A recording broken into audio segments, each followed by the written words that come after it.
Good morning, listeners, and welcome to the Trade Talk podcast. Globally, the mood of equity market is clearly range bound.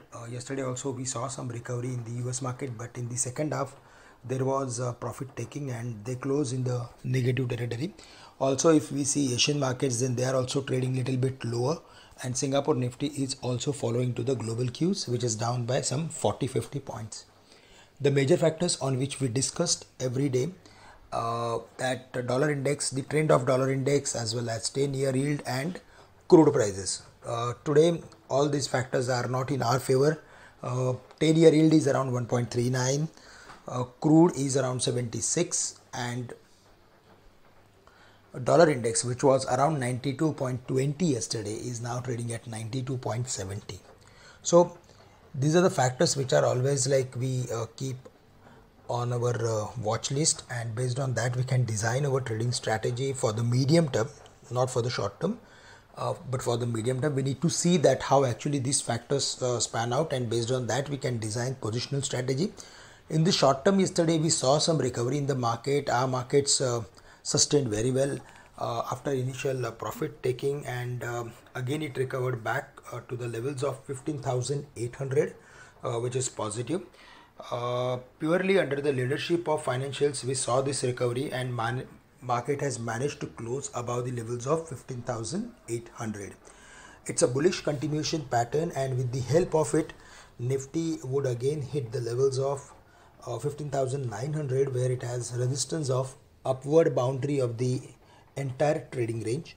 The market has spent now nearly 28 days within the range of 15,900 and 15,600. So that is going to act as major resistance for market.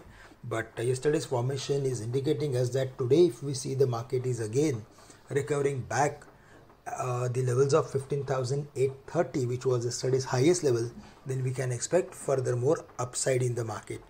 On the downside, again 15,750, 15,730 and 15,700 would be major resistance, major support for the market.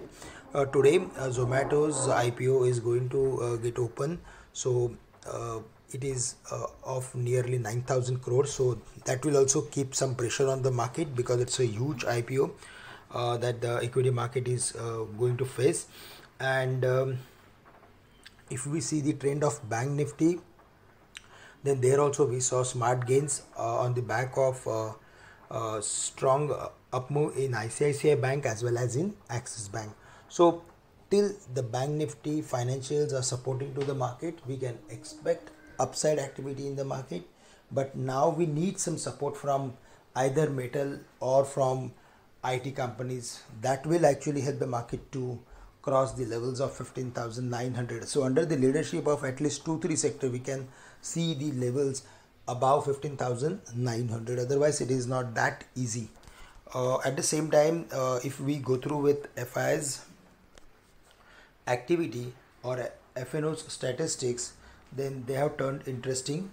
On Tuesday, FIs have added huge long positions on index futures as well as on call options, and they have reduced their long positions on put options. I mean to say, they have whatever that put that they have bought in the past, they have reduced that position.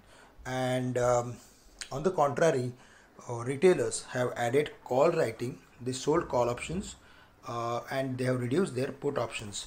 So one thing is very clear, that FIs are expecting uptrend in the market, retailers are not that bullish, which is a little bit on the contrary side, and that is why it's an interesting pattern. We need to see that how actually it will get span out. Today Infosys is going to announce its quarterly number, and that numbers are going to come after market hours. So 1540, 1520 would be buying zone for the stock. We are bullish on the stock. So technically we are of the view that between 1540, 1520 we should be buyer in the stock with a stop loss at 1500. It should not break the level of 1500 in today's date, and in any case, if we see the stock is breaking 1500, then we can expect negative outcome. And if it holds above this particular level of 1540, then we can expect again 1590 and 1630 on the higher side. So basically we can keep stop loss at 1500 for holding any long position for on Infosys. Tomorrow Wipro is going to announce its number, and there also we are bullish, but based on today's formation we will come out with specific recommendation. That's all from my side and from our side for the day. With this we are ending today's morning podcast. Thank you very much for listening in and have a great day to all of you.